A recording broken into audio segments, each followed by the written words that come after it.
40 دن تک حضرت عثمان غنی رضی اللہ تعالیٰ نے گھر کا محاصرہ کیا، اور یہ شہید کرنے کے اسباب و محرکات کیا تھے؟ کئی اسباب ہیں۔ نمبر 1، حضرت عثمان غنی رضی اللہ تعالیٰ عنہ کے دور خلافت میں، زمانہ خلافت میں جو مناسب عہد و حکومتی منصب کی جمع مناسب، منصب اور جو عہدوں پر لوگ فائز تھے وہ قریش کے نوجوان تھے۔ حضرت عثمان کے دور میں قریش کے نوجوان حکومت اور عہدوں پر فائز تھے، تو ان سے بعض قبائل نے کہا کہ جتنی حضرت عثمان غنی رضی اللہ عنہ کے دور میں فتوحات ہوئی ہیں، ملکی فتوحات ہوئی ہیں، ان میں تو ہماری تلواروں کی بھی کمائی ہے، یعنی ہم بھی آپ کے ساتھ جنگ میں شریک رہے ہیں، لہٰذا جو عہدے قریش کے نوجوانوں کو دیے گئے ہیں وہی عہدے ہمیں بھی دیے جائیں۔ یعنی جتنے لوگ عہدوں پر فائز تھے ان سے حسد کرنے لگے کہ مساوی عہدے ہونے چاہیے، جو عہدے ان قریش کے نوجوانوں کو ملے ہیں وہی عہدے ہمیں بھی ملنے چاہیے۔ حسد اتنا طول پکڑ گیا، اتنا آگے چلا گیا کہ پھر حضرت عثمان غنی رضی اللہ تعالیٰ کے قتل کی صورت بن گئی، قتل کی صورت اختیار کر لی، حسد اتنی آگے چلا گیا۔ دوسرا اس کا بڑا سبب یہ ہے کہ حضرت عثمان غنی رضی اللہ تعالیٰ عنہ نے مختلف علاقوں میں مختلف لوگوں کو حکام کے طور پہ مقرر کیا تھا، جیسے کوئی وزیر اعظم ہے، کوئی وزیر اعلیٰ، کوئی ایم پی ایم این اے، مختلف جگہوں پہ مختلف عہدیداروں کو مقرر کیا تھا عثمان نے۔ اور جب بھی حضرت عثمان کے مقرر کردہ حکمران ان کے علاقوں میں جو بھی خلاف شریعت کام کرتا، جرائم کرتا، تو حدود و قصاص جاری کیے جاتے، اگر وہ قتل کرتا تو ان کو قتل کیا جاتا، تعزیرات کا نفاذ ہوتا، سزائیں دی جاتی کہ تم جرائم کیوں کرتے ہو۔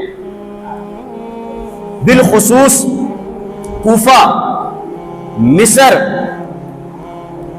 ان علاقوں میں حضرت عثمان کے مقرر کردہ حکام، ان کے خلاف باقاعدہ تنظیمیں تک قائم کی گئیں۔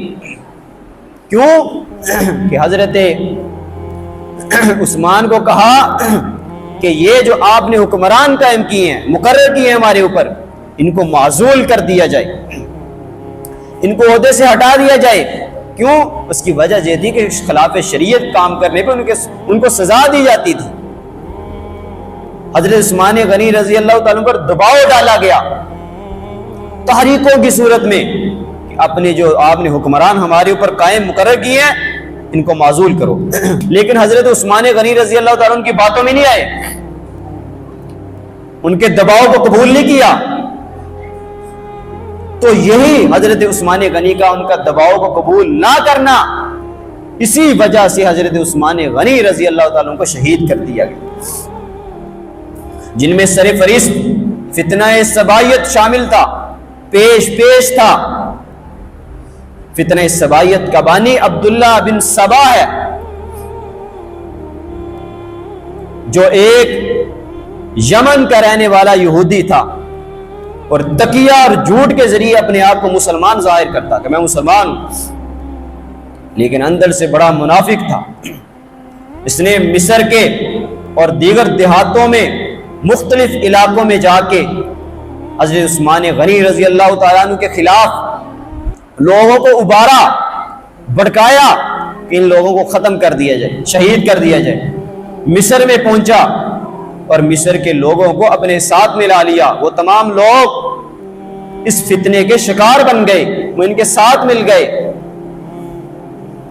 عبداللہ بن سبا جو بڑا قاتل ہے، حضرت عثمان غنی رضی اللہ تعالیٰ عنہ کے شہید ہونے میں ان کا کردار ہے، انہوں نے قتل کیا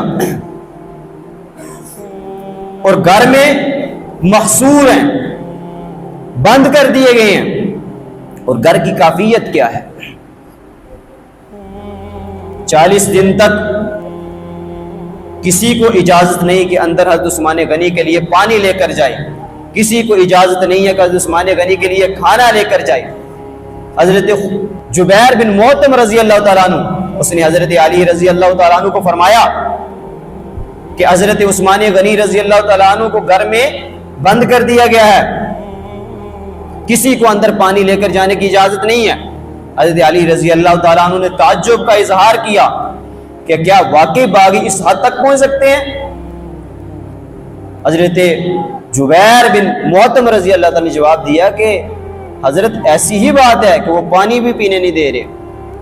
حضرت علی رضی اللہ تعالیٰ نے پانی پہنچانے کا، اندر پانی پہنچانے کے انتظامات کیے۔ بنو امیہ اور بنو ہاشم کے لوگوں کو 3 مشکیزیں دے کر اندر بھیجا، لیکن ان باغیوں نے ان تمام کو زخمی کر دیا مار مار کے۔ وہ عثمان کی جب مدینہ میں قحط آیا تو تمام اونٹ اللہ کے راستے میں صدقہ کر دیے۔ ایک وقت تھا کہ حضرت عثمان کے پاس بہت مال و دولت تھی، لیکن وہ وقت آ گیا سب کچھ صدقہ کر دیا، ایک بکری اور ایک اونٹ بھی نہیں بچا ان کے پاس۔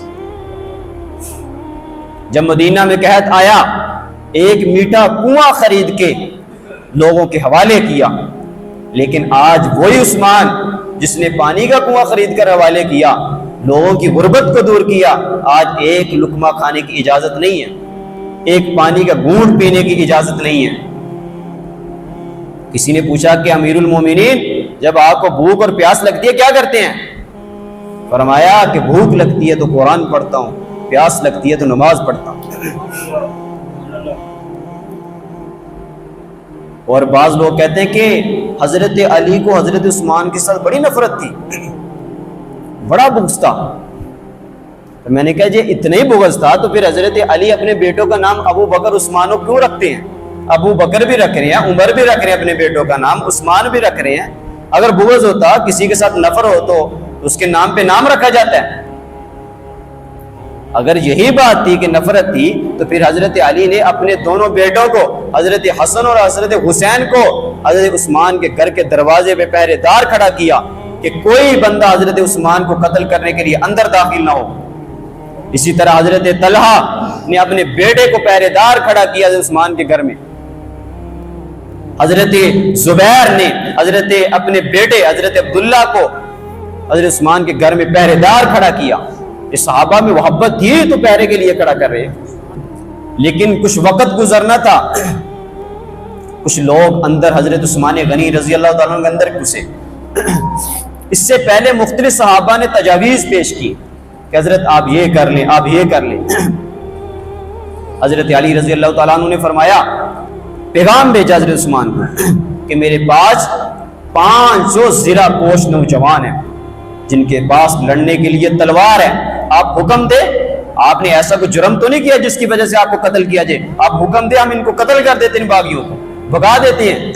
لیکن حضرت عثمان غنی رضی اللہ عنہ نے فرمایا کہ میں نہیں چاہتا کہ نبی کے شہر میں خون ریزی ہو، نبی کے شہر میں خون بہایا جائے، میں نہیں یہ چاہتا۔ حضرت مغیرہ بن شعبہ رضی اللہ تعالیٰ عنہ، اس نے 3 تجاویز پیش کی۔ نمبر 1، حضرت عثمان کو کہا کہ امیر المومنین آپ حق پر ہیں، وہ باطل پر ہیں، آپ حق پر ہیں، وہ باطل پر ہیں، ہمارے پاس افرادی قوت ہے، آپ حکم دیں، ہم ان کو ختم کر دیں گے۔ تو حضرت عثمان غنی رضی اللہ عنہ نے فرمایا کہ میں یہ نہیں چاہتا کہ امت میں خلیفہ بن کر خون بہانے میں پہل کروں، نبی کے شہر کو خون بہا کر نہیں میں کرنا، خون ریزی نہیں کرنا چاہتا۔ دوسری تجاویز پیش کی، اس وقت مدینہ میں ایک چند صحابہ تھے، اگر سارے صحابہ ہوتے تو ان کو ختم کر دیتے، وہ حج کے لیے گئے تھے مکہ میں، مدینہ میں چند صحابہ تھے۔ تو دوسری تجاویز حضرت مغیرہ بن شعبہ نے پیش کی، آپ مکہ میں چلے جائیں۔ تو حضرت عثمان فرمانے لگے کہ اللہ کے نبی نے ارشاد نہیں فرمایا کہ کوئی قریشی مکہ میں، حرم مکہ میں کو فساد پھیلائے، الہاد کرے، یعنی خون ریزی کرے، خون بہائے، تو اس پر آدھی دنیا کے باشندوں کا عذاب ہوگا۔ تو تو میں یہ بھی نہیں کر سکتا، مکہ بھی نہیں جا سکتا۔ تیسری تجاویز پیش کی کہ آپ اس طرح کے ملک شام میں چلا جائیں، اور ملک شام میں وہ سیاست کا بادشاہ حضرت امیر معاویہ جس نے 65,64,000 مربع میل پہ اسلامی حکومت قائم کی، اس کے پاس چلا جائیں، آپ کا کوئی بال بینگا نہیں کر سکتا۔ تو حضرت عثمان فرمانے لگے کہ میں ایک تو نبی کا شہر اور دوسرا دار الہجرت، یہ میں چھوڑ کے کبھی نہیں جا سکتا۔ المختصر یہ کہ حضرت عثمان غنی رضی اللہ عنہ کو چند لوگ دیوار پھلانگ کر اندر گھسے اور حضرت عثمان غنی رضی اللہ عنہ کو لوہے کی لٹ ماری، نیزہ مارا، جس کی وجہ سے حضرت عثمان غنی رضی اللہ عنہ شہید ہو گئے۔ جب شہید ہوئے حضرت عثمان غنی، اس وقت حضرت عثمان غنی کی 4 بیویاں تھیں۔ قتل رضی اللہ تعالی عنہ وعندہ 40، 4 بیویاں تھیں۔ ونائلۃ حضرت نائلہ، ورملۃ حضرت رملہ، وام البنین حضرت ام البنین، وفاقدہ حضرت فاقدہ، 4 بیویاں حضرت عثمان غنی کی اس وقت نکاح میں تھی۔ حضرت نائلہ جب نیزہ مارنے لگے، حضرت نائلہ بچانے کے لیے آگے بڑھی تو تلوار حضرت نائلہ کے ہاتھ پہ لگی، جس کی وجہ سے انگلیاں کٹ گئیں۔ حضرت عثمان غنی رضی اللہ عنہ کو شہید کر دیا۔ 3 دن گزر گئے، لاش نہیں اٹھانے دے رہے، اور امیر معاویہ رضی اللہ تعالیٰ عنہ کی جیسے وہ دلیر اور بہادر تھے، ایسے ہی ان کی بہن حضرت رملہ ام المومنین حضرت ام حبیبہ بھی بہادر اور دلیر تھی۔ وہ فرمانے لگی اگر حضرت عثمان کو تم نے نہ اٹھانے دیا تو پھر نبی کی بیوی خود گلیوں میں آئے گی، پھر میں دیکھتی ہوں کون روکتا مجھے۔ وہ سارے باغی ڈر گئے، دروازہ کھولا، چند صحابہ نے حضرت عثمان غنی رضی اللہ عنہ کو اٹھایا اور جنازے کے لیے رات کو نکلے۔ حضرت نائلہ کٹی ہوئی انگلیوں کے ساتھ چراغ لے کے آگے آگے جا رہی ہیں۔ حضرت زبیر رضی اللہ تعالیٰ عنہ نے حضرت عثمان غنی رضی اللہ عنہ کا جنازہ پڑھایا، اور حضرت عثمان غنی رضی اللہ تعالیٰ عنہ کیا فضیلت، اللہ کے نبی کریم صلی اللہ علیہ وسلم کی زندگی میں ایک جنازہ آیا، جنازہ پڑھانے لگے۔ جب اللہ کے نبی جنازے کے قریب گئے تو پیچھے ہٹ گئے۔ صحابہ نے عرض کی یا رسول اللہ، آپ نے کبھی ایسے نہیں کیا، اور آپ کہہ رہے ہیں کہ میں جنازہ بھی نہیں پڑھاؤں گا، اگر اس کا قرض ہے تو ہم ادا کر دیتے ہیں، لیکن آپ ان کا جنازہ پڑھائیں۔ فرمایا کہ اے میرے صحابہ، اس کا قرض نہیں ہے، انہو کان یبغض عثمان، اس کے اندر حضرت عثمان کا بغض ہے، اس لیے میں اس کا جنازہ نہیں پڑھاتا۔ تو جو صحابہ کرام کو نعوذ باللہ کافر کے، اس کا کیا اثر ہوگا؟ یہ حضرت عثمان غنی تھے۔ پھر جن لوگوں نے شہید کیا ملک شام میں ابو موسیٰ اشعری رضی اللہ تعالیٰ عنہ فرماتے ہیں کہ میں جب دمشق شام کی جامع مسجد میں داخل ہوا، حضرت امیر شام امیر المومنین حضرت امیر معاویہ رضی اللہ تعالیٰ عنہ نے 60,000 کے لشکر سامنے بیٹھے ہیں، 60,000 افراد، اور فرمایا کہ تمہیں نہیں پتا، یہ دیکھو حضرت نائلہ کی کٹی ہوئی انگلیاں، یہ دیکھو حضرت عثمان غنی کا وہ خون آلودہ قمیص جس میں حضرت عثمان غنی رضی اللہ کو شہید کر دیا ہے۔ 60,000 افراد دھارے مار کے رونے لگے، اور فرمایا کہ ہم اس وقت تک کھانا نہیں کھائیں گے، اس وقت تک کنگھی نہیں کریں گے، اس وقت تک چارپائی میں نہیں جائیں گے جب تک حضرت عثمان غنی کے قاتلوں کا بدلہ نہیں لے لیتے، ان کو قتل نہیں کر دیتے۔ حضرت امیر معاویہ رضی اللہ تعالیٰ عنہ نے یہ اعلان کیا۔ ابو موسیٰ اشعری فرماتے جب میں باہر نکلا، دروازے پہ ایک آدمی تھا جس کے پاؤں نہیں تھے، جس کے ہاتھ نہیں تھے، اور رو رہا تھا۔ حضرت ابو موسیٰ اشعری کہتے ہیں کہ میں نے دیکھا کہ وہ زارو قطار ہوتے ہوئے یہ اعلان کر رہا تھا کہ یا اللہ مجھے پتہ ہے آپ نے معاف نہیں کرنا، اور پوچھا کہ تو کون ہے اور کیا کہہ رہا ہے؟ فرمایا کہ میں وہی بد نصیب ہوں جس نے حضرت عثمان کے وہ لٹ ماری تھی، حضرت عثمان کو شہید کیا تھا، کتنے سالوں سے اللہ سے معافی مانگ رہا ہوں لیکن اللہ تعالیٰ مجھے معاف نہیں کر رہے۔ اور حضرت ابو موسیٰ اشعری رضی اللہ تعالیٰ عنہ فرماتے ہیں کہ وہ زارو قطار ہوتا، اور کیسے معاف کرتے، اتنے دردناک اذیت، 40 دن بھوکا رکھے اور پیاسا رکھے حضرت عثمان کو شہید کر دیا، اور جب شہید کیا فَسَيَكْفِيكَهُمُ اللَّهُ وَهُوَ السَّمِيعُ الْعَلِيمُ، قرآن کی یہ آیت پڑھ رہے تھے، قیامت کے دن جس شہید کا جہاں خون گرتا ہے، قیامت کے دن وہی جگہ گواہی دے گی، کبھی کسی کی گواہی تو زمین آ کر دے گی، اور حضرت عمر رضی اللہ تعالیٰ عنہ کے نبی کے مصلی پہ کھڑے ہیں، کسی کی گواہی شہادت کی حضرت نبی کی صلی اللہ علیہ وسلم کا مصلی دے گا، لیکن حضرت عثمان وہ ہے کہ جس کی شہادت کی گواہی اللہ کا قرآن دے گا۔ تو حضرت عثمان کے قاتلوں کا بھی برا انجام ہوا۔ صحابہ کرام رضوان اللہ اجمعین سے اللہ تعالیٰ محبت کرنے کی توفیق دے۔ اور ان سے وابستگی نصیب فرمائے اور سچی نبی کریم صلی اللہ علیہ وسلم صحابہ کرام سے محبت عطا فرمائے۔ اقول قولی ھذا واستغفر اللہ وآخر دعوانا الحمد للہ رب العالمین۔